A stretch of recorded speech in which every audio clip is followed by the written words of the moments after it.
Olá, eu sou o Alexandre Bernet, pesquisador da Embrapa Pecuária Sudeste em São Carlos, São Paulo.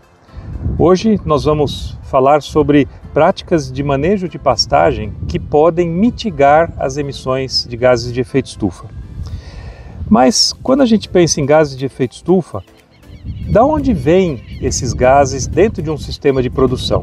A gente divide basicamente em dois grupos, um grupo de emissões do sistema, como um sistema pecuário como esse, e um sistema de mudança de uso da terra, onde você transformou aquela terra para produzir. Os principais gases emitidos são o metano, o óxido nitroso e o gás carbônico. O metano, especialmente da fermentação ruminal dos animais, o óxido nitroso das fezes e urinas e o gás carbônico de forma geral, quando a gente usa combustíveis e energia para essa produção. Os últimos relatórios internacionais indicam que a agropecuária mundial contribui com aproximadamente 18% das emissões do mundo, sendo que uma fração dessa é responsabilidade ou tem relação com a pecuária, que é um número aproximadamente entre 5,5% e 6% em níveis globais. Quando a gente traz um recorte para o Brasil, a gente tem uma pujança muito grande de produção, a gente produz muito. Então, a contribuição, segundo o último relatório do Ministério da Ciência e Tecnologia, que foi publicado em dezembro de 2024, referente ao ano base de 2022, naquele ano de 2022, a agropecuária brasileira emitiu 1/3 das emissões do país, 30,5% para ser mais preciso. E desses 30,5% da agricultura do país como um todo, quase 20% vinham só da pecuária, tanto de corte quanto de leite, especialmente do metano entérico e das emissões de óxido nitroso de fezes e urina. A gente tem oportunidades para reduzir essas emissões e o bom manejo de pasto é fundamental. Essa é uma característica que a própria FAO, nos seus documentos internacionais, ela destaca. Num relatório de 2023, ela mostra que a pecuária ela é responsável sim por produzir um alimento de altíssimo valor nutricional, que pode contribuir muito para a segurança alimentar do planeta, mas ela também destaca que a pecuária aumenta a resiliência, fornece serviços ecossistêmicos, energia e fertilidade nos solos. E nós, num país com um ambiente tropical, onde a nossa força da produção é pastagem, a gente tem uma oportunidade muito grande para melhorar o sistema. É importante destacar que nesse processo de adoção de tecnologias, a gente caminha sim para uma produção de menor emissão líquida de gases. O que eu quero dizer com isso? Que a gente, produzindo melhor, a gente dilui as emissões por mais produto produzido numa mesma área. É o que a gente chama de intensidade de emissão. Quantos quilos de CO2 equivalente, que é uma unidade internacional, a gente emite para produzir 1 quilo de carne ou 1 quilo de leite.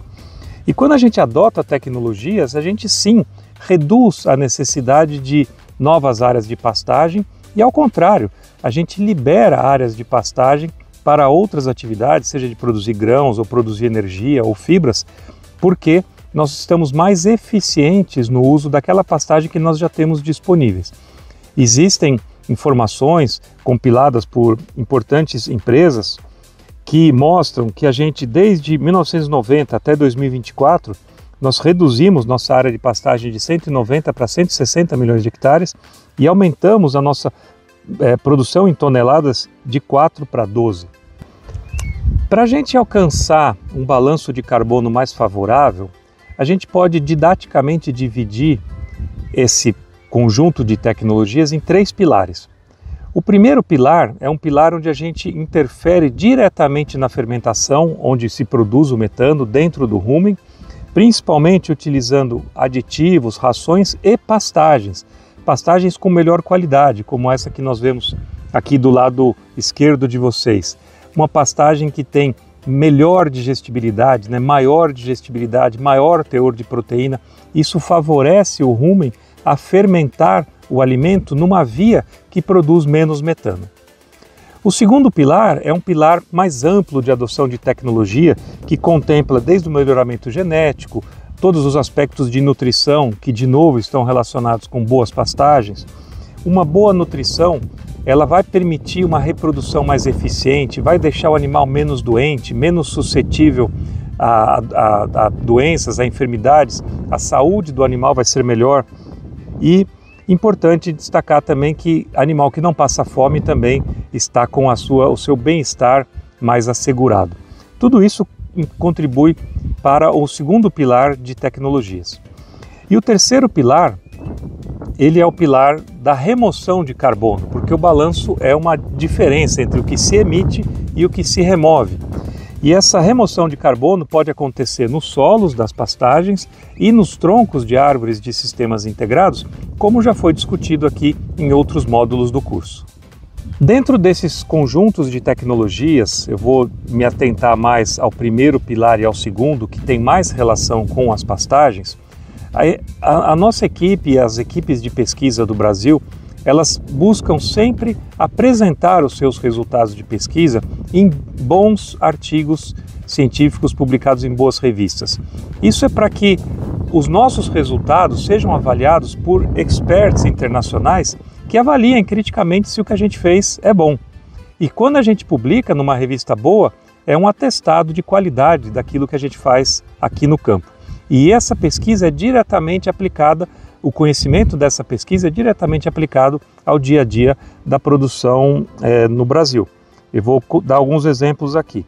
Nós tivemos um trabalho, uma meta-análise de toda a América Latina em relação às opções para diminuir as emissões de metano em vários sistemas de produção. Esse trabalho ele é muito interessante porque ele quantifica potenciais de redução. Então, para a gente ter uma ideia, só pelo melhoramento genético, pelo uso de animais geneticamente superiores, nós temos um potencial de reduzir quase 40% as nossas emissões por quilo de carne produzida.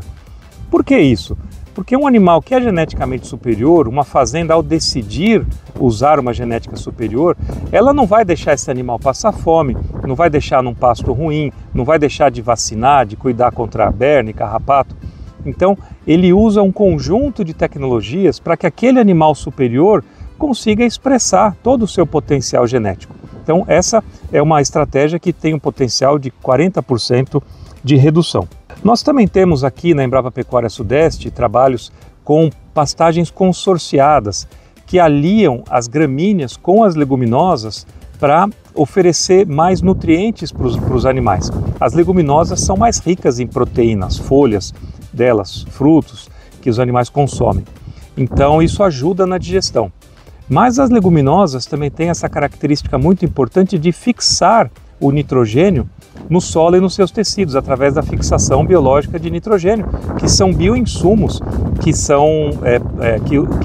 ocupam esse espaço na produção junto com leguminosas. Então é uma associação muito positiva, porém muito desafiadora para se manter. Os animais ora preferem comer a gramínea, ora preferem comer a leguminosa, e isso é uma dificuldade para o manejo, mas a tecnologia precisa de orientação, de capacitação para que ela seja bem explorada. E esses consórcios, eles têm um potencial de reduzir em 20% a intensidade de emissão. Nossos resultados aqui com feijão guandu indicam 23% e alguns resultados nossos em parceria com a Universidade Federal de Lavras e com a Embrapa do Acre, usando amendoim forrageiro nesse consórcio, também indicam uma redução de 19% na intensidade de emissão. São resultados muito positivos para a adoção do pasto consorciado. Dois aspectos importantes nesses pastos melhorados ou pastos consorciados são digestibilidade e proteína. São dois componentes que influenciam diretamente na fermentação, naquele pilar 1 que eu comentei, mas o animal também, quando ingere um alimento de melhor qualidade e que também está disponível em maior quantidade, ele também ganha peso mais rápido, encurta o ciclo de produção. Se a gente pensar que há 10 anos atrás a média do ciclo de produção do Brasil talvez fosse 4 anos, vamos dizer 48 meses, hoje nós temos o boi China de 30 meses, veja, é um ano a menos de emissão que foi evitada porque se adotou tecnologia que permita que o animal ganhe peso mais rápido e em menos tempo. Então você tem o benefício de melhoria da qualidade, que interfere diretamente no rumen, da quantidade e da qualidade que interfere na produtividade da área. Você precisa de menos área, ou naquela mesma área você põe mais animais e explora e produz mais carne, diluindo as emissões daquele sistema. Isso tudo é um conjunto de efeitos resultantes da melhoria da pastagem, do manejo e da forrageira que você usou. As pastagens, elas são um componente do sistema de produção, que pode ser um sistema de produção integrado, como integração lavoura-pecuária. Você faz uma safra de soja, uma safra de milho, e entre a próxima safra de grãos você tem um período ali de capim, onde alguns animais podem pastejar e você teria a sua área ocupada ao longo de todo o ano. Essa é a integração lavoura-pecuária. Se você incorporar o componente florestal, você ganha um outro produto, que é a árvore, que já foi discutido em outro módulo aqui do curso. Mas qual é o impacto dos sistemas integrados da pastagem em si e nas emissões desse sistema? Os nossos resultados de pesquisa dizem que você pode ter, às vezes, uma troca aí. Quando eu tenho muita sombra, eu perco um pouco a produção, seja de milho para silagem ou seja de pastagem naquele sistema, porém eu ganho a produção da árvore. Então você pode ter uma perda de um ponto e ganho de outro produto dentro desse sistema. Os sistemas de produção de leite, por exemplo, aqui da Pecuária Sudeste, eles indicam que se eu tiver 52 árvores de eucalipto, eu compenso completamente as emissões de uma vaca de leite produzindo 26 quilos de leite por dia. Essa é uma compensação naquele pilar 3 que eu comentei inicialmente. Os resultados de pesquisa aqui da Embrapa Pecuária Sudeste indicam que a qualidade das pastagens em sistemas integrados também é melhor, porque ali você está tendo um manejo melhor e resíduos de fertilização que você usou ou no ILP ou no ILPF que beneficiam também a pastagem. Então ela tem uma qualidade diferenciada para melhor, então isso afeta diretamente a metanogênese dentro do rumen. Então você já tem uma menor emissão. Quando você tem uma remoção potencializada pelas árvores, o seu balanço de carbono fica mais favorável. É muito importante que a gente comunique tudo isso para a sociedade, que é um pouco do nosso objetivo aqui de conversar com vocês hoje. Os sistemas integrados, eles podem realmente ser considerados como um sistema genuinamente tropical de solução para as mudanças climáticas. Além de você emitir menos nesse sistema, você também compensa as emissões com o sequestro de carbono. A gente precisa comunicar isso para a sociedade de forma clara para que a gente entenda que os resultados das nossas pesquisas são diretamente aplicados no campo. Nós temos hoje aproximadamente 18 milhões de hectares de sistemas integrados no país, a maior parte deles de integração lavoura-pecuária, onde o componente de pastagem ele é integrado junto com a rotação de culturas para grãos. Esse é o conteúdo que nós gostaríamos de compartilhar com vocês hoje. Esperamos que tenha sido relevante, que tenha agregado conhecimento prático e aplicado para vocês e nos vemos numa próxima oportunidade. Obrigado!